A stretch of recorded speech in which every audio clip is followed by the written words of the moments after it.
পঞ্চগড় জেলা ইজতেমায় মুসল্লিদের ঢল ছিল, যা একই সাথে যে 4টি জেলা ইজতেমা সম্পন্ন হয়ে গেল এই সপ্তাহে, তার মধ্যে একটি ছিল। নিউজ আপডেটসের পক্ষ থেকে আপনাদের সবাইকে স্বাগত জানাচ্ছি। প্রিয় দর্শক, আপনাদেরকে আমরা পঞ্চগড় জেলা ইজতেমার কিছু আপডেট জানিয়েছিলাম বৃহস্পতিবার বাদ ফজর নামাজের পর আমবয়ানের মধ্য দিয়ে পঞ্চগড়ে 3 দিনব্যাপী জেলা ইজতেমা শুরু হয়েছিল, যা আজ আখেরি মুনাজাতের মাধ্যমে সমাপ্ত হয়েছে। বৃহস্পতিবার 28 মার্চ পঞ্চগড় সদরের রামেরডাঙ্গা মাঠে এই ইজতেমা শুরু হয়েছিল। পঞ্চগড়ের আঞ্চলিক ইজতেমায় অংশ নিতে বিভিন্ন জেলা থেকে তাবলিগ জামাতের 50,000 মুসল্লি একত্রিত হবেন বলে আশা করা হয়েছিল, যা পরবর্তীতে লক্ষাধিক মুসল্লিতে রূপ লাভ করেছিল। ইতিমধ্যে আখেরি মুনাজাত পূর্ববর্তী সময়েই পঞ্চগড় জেলা ইজতেমা জনসমুদ্রে রূপ লাভ করেছিল। পঞ্চগড় মূলধারা তাবলিগ জামাতের জিম্মাদার প্রভাষক মুক্তার আলী সাহেব জানান, ইজতেমা আয়োজনের জন্য সকল প্রস্তুতি সম্পন্ন হয়েছিল নির্দিষ্ট সময়ের যথেষ্ট পূর্বেই। শত শত তাবলিগ জামাতের অনুসারী ইজতেমার প্যান্ডেল তৈরি করতে মাঠে কাজ করেছিলেন। হাজার হাজার ধর্মপ্রাণ মুসলমানদের জন্য মাঠের 3 দিকে পর্যাপ্ত গোসলখানা, অজুখানা, টয়লেট নির্মাণ কাজ সম্পন্ন হয়েছিল যথাসময়ের পূর্বেই। দেশি বিদেশি মেহমানদের জন্য এখানে সকল প্রকার ব্যবস্থাও ছিল। জানা গেছে, শনিবার 30 মার্চ অর্থাৎ আজ দুপুরে ঢাকার কাকরাইল মার্কাজ মসজিদের আহলে শুরা বর্ষিয়ান আলেমে দ্বীন মাওলানা মোহাম্মদ মুশাররফ হোসেন সাহেবের জিম্মাদারিতে আখেরি মুনাজাতের মাধ্যমে, যা পরবর্তীতে আজ যথারীতি আখেরি মুনাজাতের মাধ্যমে সমাপ্ত হয়েছে। ইজতেমার সকল প্রস্তুতি সমাপ্ত হয়েছিল নির্দিষ্ট সময়ের পূর্বেই। জেলা প্রশাসন ও পুলিশ প্রশাসনের পক্ষ থেকে সার্বিক নিরাপত্তার ব্যবস্থাও জোরদার করা হয়েছিল।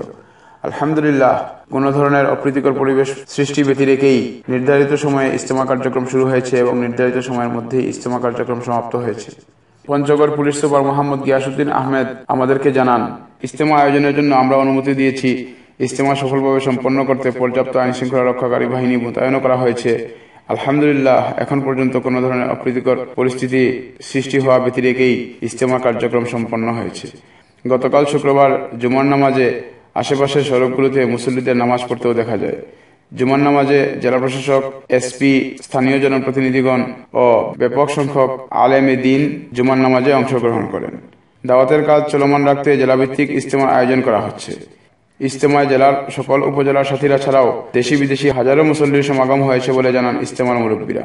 ইজতেমা কমিটি সূত্রে জানা গেছে, জেলার বিভিন্ন উপজেলার সাথীরা পর্যায়ক্রমে ইজতেমা মাঠের কাজ সম্পন্ন করছেন। ইজতেমা মাঠে বিদ্যুৎ, পানি, স্যানিটেশনের পর্যাপ্ত ব্যবস্থা করা হয়েছিল। মেডিকেল টিম, ফায়ার সার্ভিস ও অ্যাম্বুলেন্সও রাখা হয়েছিল। ইজতেমা মাঠে সার্বক্ষণিক একটি মেডিকেল টিমও দায়িত্ব পালন করেছিলেন।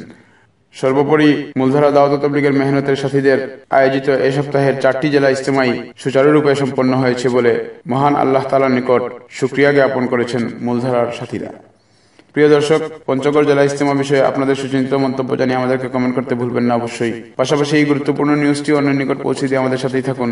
দেখা হচ্ছে পরবর্তী কোনো নিউজ আপডেটসে। সেই পর্যন্ত বিদায় নিচ্ছি।